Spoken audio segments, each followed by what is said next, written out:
Hello dear viewers, and welcome back to the ancient dwarven hold of our ancestors. Today we'll be taking a look at the game NecroVision. NecroVision is a first-person horror-themed shooter game set in World War I, but with zombies and dragons and all sorts. It was developed by Farm 51 and published by 505 Games and was released in February of 2009. If I could just quickly note, I appreciate every single person that subscribes to this Old Dwarfs channel. If you haven't done already, subscribing would help supporting these old stone walls in the ancient hold. Thumbs up and comments are also gladly received. This is a bit of an interesting one. I don't play a lot of first-person shooters, as shown here in the library of the ancient hold, but sometimes I see one I think I might like and give it a go. With NecroVision this was certainly the case. I saw the World War I setting and the zombies and ghosts and such, and thought this would be interesting to play and share with you all. When I play FPS or first-person shooter games, I can sometimes get quite anxious and stress out with all the things running at me from dark places or jumping out of nowhere while I try and keep away from the nasties. I got that quite a lot with this one, especially in the first few levels. In fact, I was getting so anxious that I almost decided to put the game away, back into the great library before I steeled myself and pushed on into completing the game. It was worth doing. The game is initially set in World War I, in the trenches between the British and the Germans. It initially came across as perhaps a fairly straightforward World War I shooter, but it very quickly takes a sharp turn, becoming a horror experience with zombies, strange beasts, dragons, demons and all kinds of crazy stuff. This is quite an intense title. It is interesting because World War I was, without the supernatural stuff, just a horror itself. Young lads running at machine gun lines surrounded by barbed wire, mines and sheer terror. Perhaps you wouldn't even need to add in all the supernatural stuff to claim a game set in this harshness of going over the top was enough horror unto itself. Anyway, the graphics are what perhaps you might expect from a game of 2009. Looking of their time, of course, but there is very much that kind of brown thing going on. The dark tone of the art style with nothing particularly colourful is likely what they were going for. There are lots of dark corners and hidden passages with monsters hiding within to add to that overbearing, repressing aura that this game exudes. Sometimes, when there are several baddies up in your face, the game would noticeably chug, with frame rates tanking dramatically. This tended to happen more in the later levels with more stuff running at you. All of the traditional weapons you use in game look the part for what you would expect from the time period, with the more otherworldly stuff looking fairly in keeping with the theme. The visual feedback from attacking enemies with various weapons is good, and I especially like the feel of the shotguns blasting stuff away. The actual enemies themselves vary, and average soldiers in the normal or zombie form or other twisted form making up a fair bulk of what you face. The monsters in various sizes that you face can look quite evil and horror-like, which reinforces the intended theme. The sound is decent, with feedback from firing at enemies feeling responsive. That impact of shooting a zombie right up close, blasting them to pieces, has to look and sound right, and that is the case here. There are groans and strange voices throughout that can certainly be unnerving. Music too is quite haunting and sinister. There is a lot of voice work in NecroVision. The story is central to what's going on, and it isn't just a tacked on accessory. Your character and anyone or anything he converses with is fully voiced, with our hero clearly showing the strain and terror of the situation. Some of the voice stuff is a little naff, to be honest, but there is a clear effort going on here. A certain gauntlet you pick up later in the game talks to you in a way which reminds me of the voice from Thriller, or even Count Duckula. You begin the game fairly simply, as an American caught up in the hells of World War I, running at machine guns with the rest of your platoon. As one might expect, things don't go particularly well, and our hero ends up fighting for their lives through the trenches against German troops. Not too long after the struggle to stay alive, you're captured by the enemy, and not very long after this, all manner of crazy things happen. It is here that you first encounter the living dead and other nasties. From here on, you will fight your way through both the living, the undead, and other terrifying things that are waiting for you.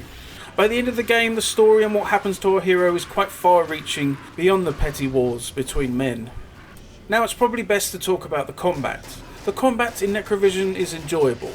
As mentioned, there is good feedback while fighting baddies, with most of the weapons feeling quite useful. I would say that I wish the bolt rifle was a little better, as it seemed often enough to vex me that seemingly headshots were missing the target. I guess it is the nature of the undead too, but sometimes I would have to plough in many bullets into a zombie or get a headshot for them to actually stay down. Also, there were times when fighting living soldiers that they would feel a bit bullet spongy, but it wasn't bad enough to really be an annoyance. The variety of weapons in the game is fairly extensive. There are several types of pistols which you can dual wield, bayonets, a rifle, shotgun, Tommy gun type things, big ass machine guns and others. This allows you to deal with the enemies in any which way you wish. You can run at baddies and machine gun them or shotgun them down, or you can take them out from afar once you acquire a sniper rifle. Then there are the otherworldly weapons you acquire in the second half of the game, which provide decent feedback in the same way. The combat is fun, and that's a good thing. There is usually plenty of ammunition knocking about that you can blast quite happily, but there are a few times I ran low on bullets and had to make do with what I had. It was quite fun to run at people with dual wielding pistols or blasting away baddies with a shotgun. Equally, it was quite satisfying to take up baddies with a sniper rifle. Fighting the boss monsters is quite interesting. Once you figure out how to defeat them, they usually go down within a few tries. Indeed, there are a few things you need to figure out in terms of puzzles, like finding keys or dynamite or something, but there isn't anything overly taxing. There is a feature in the game called Fury, which is some sort of damage boost or something or the other. I was never really sure what it was, but when you perform combos of hits or perform a headshot or something, you'll gain Fury, that I think increases your damage. I'm not entirely sure. Harking back to the older first-person shooters, NecroVision levels are populated with various secrets. These are hard to find and indeed secret areas you can uncover and discover as you fight your way through a level. Secret areas usually have special pickups like armor or strange artifacts, along with more standard items like ammo and explosives. At the end of each level, you'll be told, along with other things, how many secrets you located during play. Some of the other stats provided are things like number of kills and your most useful weapon. So the game does harken back somewhat to the older FPS games with secrets and such. The levels there are a little more linear than The levels are a little more linear than those in the old days though, with you generally heading through the level one way rather than there being exits and entrances all over the place, so the game was a little more one direction. After completing a level, you'll gain access to the challenge mode version of it. In this mode, you can redo the whole level, trying to collect all the items you can that are nestled throughout. So there is additional replay value there if you want to try the level again and find anything you might have missed the first time around. The developers have clearly gone for it in terms of immersion and story here. You will come across many letters and writings from both sides of the war. When you first pick one up, the contents will be said aloud to you in the writer's own voice.